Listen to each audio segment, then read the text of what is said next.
नमस्कार दोस्तों, स्वागत है आप सभी का हमारे आज के ट्रैवल व्लॉग में। आज का दिन बहुत खास है क्योंकि आज हम एक छोटा सा फैमिली ट्रिप कर रहे हैं सिलापत्थर से जोनाई तक। इस यात्रा में मेरे साथ हैं मेरी प्यारी पत्नी, मेरी सासू माँ और हमारी छोटी सी राजकुमारी जो हमारी जान है। इस यात्रा के हर एक पल को मैं आप सबके साथ शेयर करूंगा, तो वीडियो को पूरा जरूर देखिएगा। हमने आज सुबह जल्दी उठकर तैयारी शुरू की।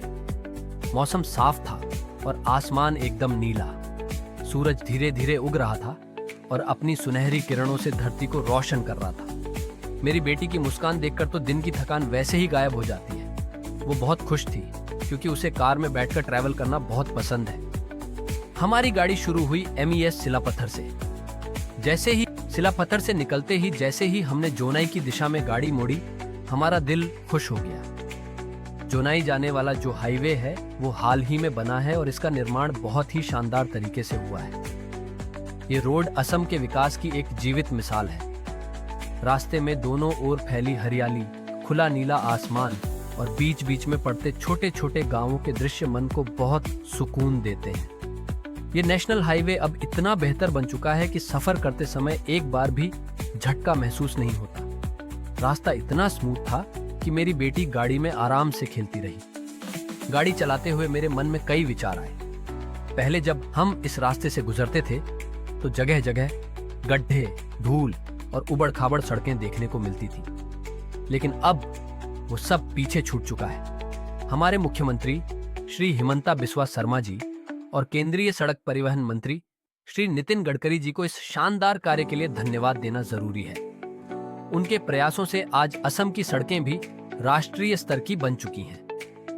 अब हमें अरुणाचल, लखीमपुर या गुवाहाटी जैसे शहरों तक जाने में न तो डर लगता है और न ही थकावट। करीब आधे घंटे की ड्राइव के बाद हम पहुंचे डिमो, जहां हमने एक छोटा सा ब्रेक लिया।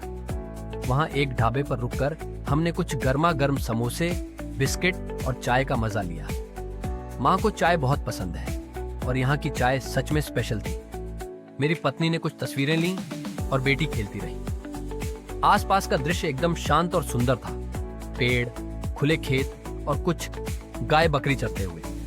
डिम्मो से आगे का सफर और भी शानदार था। हल्की धूप फैल रही थी जिससे आसमान सुनहरा लग रहा था। सूरज की रोशनी खेतों पर पड़ती तो ऐसा लगता मानो सोना बिखर गया हो। इस दौरान हमने कार का म्यूजिक ऑन किया और कुछ पुराने गानों का आनंद लिया, जैसे किशोर कुमार और लता मंगेशकर के गीत। मैं खिड़की के बाहर के नजारों को देख रहा था। छोटे छोटे पुल, झरने जैसी नहरें और दूर दूर तक फैली हरियाली। बहुत ही शुद्ध और सुकून देने वाला अनुभव था। बेटी को कार में बैठना बहुत पसंद है। वह कभी माँ की गोद में, कभी दादी के पास और कभी मेरे पास आकर खेल रही थी। उसके खिलखिलाने की आवाज कार के अंदर एक खास ऊर्जा ला रही थी। ऐसे सफर पर परिवार के साथ होना बहुत मायने रखता है। हम सभी व्यस्त रहते हैं अपनी अपनी दुनिया में, लेकिन ऐसे ट्रिप हमें एक दूसरे के और करीब ले आते हैं। करीब 1 घंटे के बाद हम पहुंच गए जोनाई। यहाँ की पहचान ही अलग है क्योंकि यह असम और अरुणाचल प्रदेश की सीमा पर स्थित है।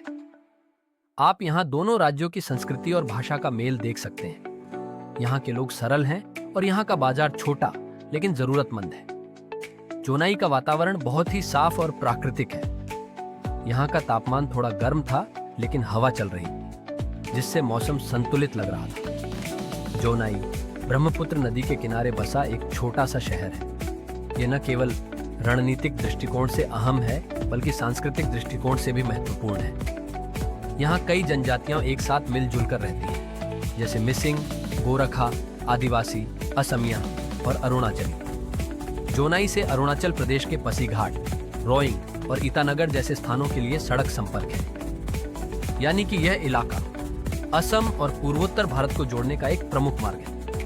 इस यात्रा से हमने न सिर्फ एक नया स्थान देखा बल्कि साथ में समय बिताया, हंसे, बातें की और एक दूसरे को और बेहतर समझा। यात्रा चाहे छोटी हो या बड़ी, अगर परिवार साथ हो तो हर सफर यादगार बन जाता है। और हाँ, एक बात मैं अपने दर्शकों से जरूर कहना चाहूंगा, हमारे देश और राज्य में जो विकास हो रहा है उसमें हम सभी की जिम्मेदारी है कि हम उसकी सराहना करें और उसे बनाए रखें। सड़कें, पुल और हाईवे सिर्फ ईंट पत्थर से नहीं बनते, वे विश्वास, मेहनत और दूरदृष्टि से बनते हैं। अगली बार जब आप इस तरह की किसी सड़क पर सफर करें तो दिल से एक शुक्रिया जरूर कहिए उन सभी लोगों को जो दिन रात मेहनत कर हमें यह सुविधा प्रदान करते हैं। तो दोस्तों, ये था हमारा आज का छोटा लेकिन सुंदर सफर सिलापत्थर से जोनाई तक का। उम्मीद है आपको ये वीडियो पसंद आया होगा। अगर हाँ तो कृपया इस वीडियो को लाइक करें, चैनल को सब्सक्राइब करें और नीचे कमेंट करके बताएं कि आपने अपने परिवार के साथ आखिरी बार कब ऐसा खूबसूरत ट्रिप किया था। धन्यवाद। फिर मिलेंगे एक नई यात्रा में। तब तक के लिए सुरक्षित रहें, मुस्कुराते रहें